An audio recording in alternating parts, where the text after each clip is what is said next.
A nova pesquisa Datafolha mexeu no cenário da corrida presidencial e colocou ainda mais pressão sobre a pré-candidatura de Flávio Bolsonaro. Depois da repercussão do chamado caso Dark Horse, os números mostram Lula abrindo vantagem tanto no primeiro quanto no segundo turno. E o mais curioso, mesmo com desgaste no campo bolsonarista, a chamada terceira via continua sem conseguir crescer. O que essa pesquisa revela sobre o momento político do país?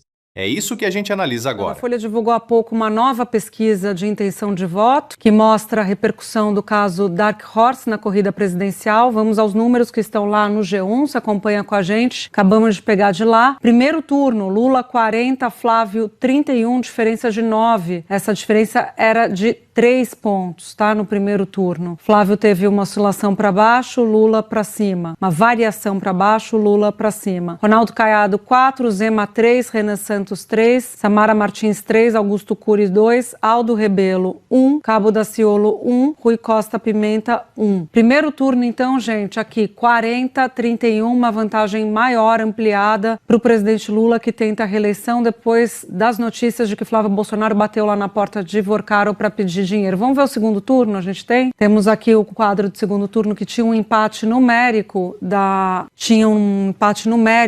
de Flávio e Lula no segundo turno, 45-45, agora está 47-43, a gente vai pôr no telão para vocês também, olha só, campo fechado hoje, mostra 47-43, então Lula oscilou 2 para cima, a margem de erro é de 2, o Flávio Bolsonaro oscilou 2 para baixo, 43, você tem uma diferença entre os dois no segundo turno, agora de 4 pontos percentuais. Essa eleição é lata de sardinha, são 2 sardinhas numa lata. Então um vai chegar um pouquinho para cá, outro chega um pouquinho para lá por conta do antipetismo e do antibolsonarismo. Então não vai haver, assim, apesar desse episódio ter causado ali um rombo político, quando a gente vai para a pesquisa, gente, vai ser isso aí, latinha de sardinha. É uma péssima notícia para o Flávio, porque ele continua ocupando o seu espacinho ali, ele ficou um pouquinho mais espremido na lata de sardinha, e é uma péssima notícia para ele. Está em sintonia com os trackings, né? Na primeira leitura eu achei que não estava, porque 9 é a variação de um com o outro, né? É a soma do que um subiu e com a quantidade de pontos que o outro perdeu. Os trackings estavam dando isso, de 3 a 5. Então por que é uma péssima notícia para o Flávio, apesar de estarmos numa lata de sardinha? Ninguém vai virar tubarão nessa eleição. Essa eleição vai acabar uma sardinha com 1 milímetro a mais na lata. Por que é uma péssima notícia? Porque, primeiro, é para o Flávio Bolsonaro. Para o Flávio Bolsonaro é porque ele vinha naquela onda, e política, eleição é onda, né? E vambora, surpreendeu, foi uma candidatura monárquica lançada porque era filho, não tinha uma articulação política por trás, ele não tem experiência administrativa, já tinha um monte de encrenca antes do cavalo azarão, né? Rachadinha, etc, etc, casa comprada com financiamento, enfim, só rolo. E ele ficou bem na fita, né? Ficou bem na fita. Essa onda recuou. Agora a onda tá pró-Lula, né? Dentro da lata de sardinha, continuo dizendo. A boa notícia para o Flávio é que esses votos não migraram nem pro Zema, nem pro Caiado. Então mostra que nesse cenário o eleitor só tá olhando para dentro da lata de sardinha. Ele não tá olhando mais ninguém, tá olhando Lula e Bolsonaro.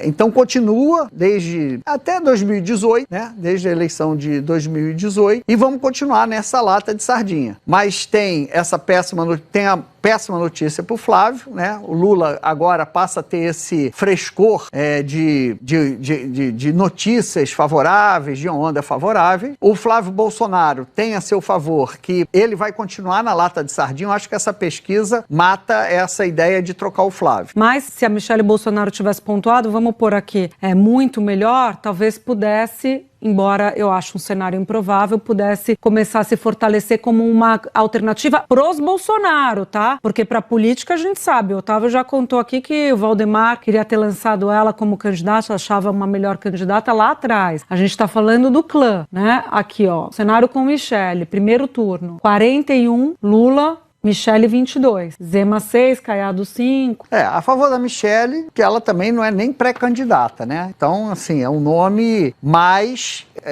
vamos lá, sempre tem... o copo meio cheio, né? Então, o copo cheio para Michele é que ela nem pré-candidata ainda... depois eu quero ver o conhecimento do eleitor sobre ela. Não é uma candidatura que está posta. Mas a notícia ruim é que ela também não é essa barbada que as pessoas falam. Entrar Michele, porque é mulher, que é mais suave, que é evangélica, etc, leva do Lula de barbada.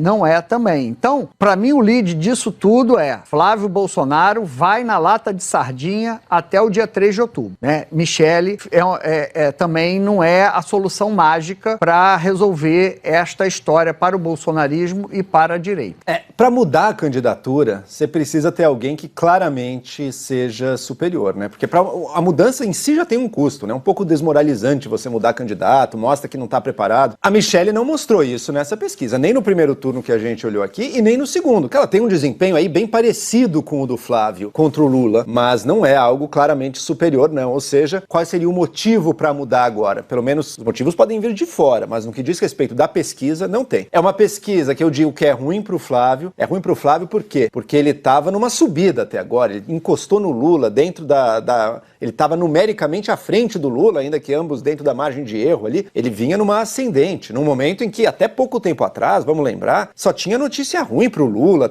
não estava nada indo bem, o endividamento das pessoas, o Lula não sobe, ficava discutindo por que ele não consegue melhorar. Agora, desde a notícia do Vorcaro com o Flávio, é uma sequência, por um lado, de péssimas notícias pro Flávio e de notícias relativamente boas pro Lula, os projetos todos, o pacote de bondades, a relação com o Trump. Então, casaram as duas coisas. E a gente vê isso no segundo turno. Então, Flávio saiu arranhado dessa história. Quer dizer que isso vai ficar assim até lá na frente? Claro que não. Isso aí, mesmo por... Eu até suspeito que se não aparecer mais nada, algo claramente ilegal, ainda pode aparecer. Mas se não aparecer nada claramente ilegal nessa história do filme e do financiamento do Vorcaro, a tendência até é o Flávio reconquistar esses que ficaram indecisos e eles voltam a votar naquele que eles pensavam votar lá atrás. E incorpora isso, tem meses ainda até a campanha. Mas enfim, foi ruim pro Flávio. Foi péssimo pra terceira via. Porque se tinha um momento em que os nomes da terceira via esperavam, opa, agora é a nossa chance. Agora, quem sabe, o Flávio tá metido em um monte de coisas que pegam muito mal pra ele tá cambaleando, o próprio partido dele não sabe se vai manter apoio. Agora é a hora de mostrar que o povo tá disposto a ir com a gente. Tem 3 nomes. Do mais, digamos assim, parte do sistema e da política tradicional, eu não tô querendo fazer com isso uma crítica, tá? Mas só uma análise mesmo, que é o Caiado. O Caiado é a política tradicional brasileira, a direita, tem o seu partido, faz uma campanha nos moldes, falas no molde mais tradicional, tá ali um ponto percentual acima dos demais, mas nada expressivo. Zema, que bateu tanto no Supremo, que aproveitou este momento da crise do Flávio para romper com ele. As coisas que o Zema tem falado do Flávio, é difícil ele voltar a ser um aliado, um amiguinho, como ele estava sendo até então, depois dessa semana de crise aqui. O que representou para ele na pesquisa? Aparentemente nada. E também Renan Santos, a voz mais antitema aí desses candidatos da terceira via, que vem batendo no escândalo master, que faz uma campanha muito forte nas redes sociais, esperava ter um resultado aqui, também aparentemente nada. Ou seja, é ruim pro Flávio, mas é muito pior pra terceira via essa pesquisa. A divulgação da nova pesquisa Datafolha trouxe um recado importante sobre o atual momento da política brasileira. A polarização continua forte, mas os acontecimentos recentes parecem ter mudado o ritmo da disputa. Segundo os números apresentados, Lula aparece com 40% das intenções de voto no primeiro turno, enquanto Flávio Bolsonaro marca 31%. A diferença, que antes era bem menor, agora sobe para 9 pontos.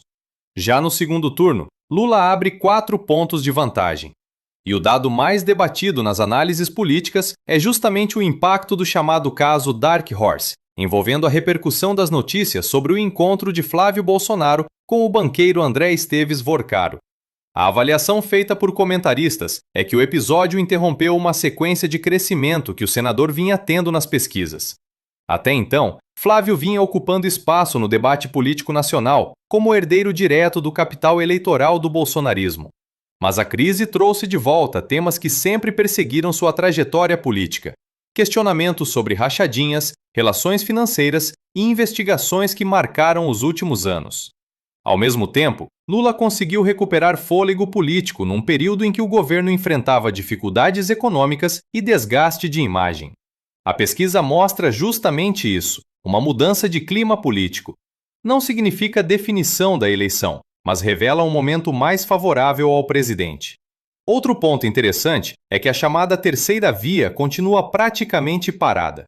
Governadores como Ronaldo Caiado e Romeu Zema seguem com números baixos, mesmo diante do desgaste de Flávio Bolsonaro.